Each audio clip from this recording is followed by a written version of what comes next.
பல வருஷங்களுக்கு முன்னாடி சிங்கப்பூருக்கு துமாசிக்னு ஒரு பேரு. அப்போ அங்க கடல் வழி வியாபாரம் நல்லா நடந்துட்டு இருந்துச்சு. 1819 பிரிட்டிஷ் அதிகாரி ஸ்டாம்ஃபோர்ட் ராஃபிள்ஸ் இங்க வந்து ஒரு பெரிய வியாபார துறைமுகத்தை உருவாக்குனாரு.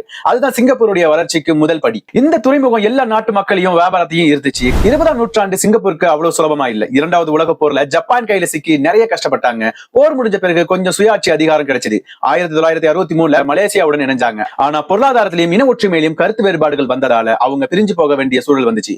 அப்புறம் 1965 ஆகஸ்ட் 9ஆம் தேதி சிங்கப்பூர் ஒரு தனி நாடா உருவானுச்சு. லீ குவான் யூவின் கனவு சிங்கப்பூர் தனி நாடான போது அவங்க கிட்ட ஒரு பெரிய அளவு இயற்கை வளங்களோ ராணுவ பலமோ கிடையாது. ஆனா அவங்க முதல் பிரதமர் லீ குவான் யூ ஒரு வைராக்கியமான தலைவர். அவர் ஊழலுக்கு இடம் கொடுக்காம கல்விக்கும் திறமையான நிர்வாகத்துக்கும் முக்கியத்துவம் கொடுத்தாரு. உலகத்துல இருந்து முதலீடுகளை வரவழைச்சு சிங்கப்பூரை வேகமா வளர்த்தாரு. பல மொழி பேசும் மக்கள் இருந்தும் ஒரு ஒற்றுமையான நாடா அதை உருவாக்குனாரு. இன்னைக்கு சிங்கப்பூர் உலகத்துடைய முக்கிய நிதி மையமா இருக்கு. கல்வி, தொழில்நுட்பம் எல்லாத்திலையும் முன்னிலையில இருக்கு.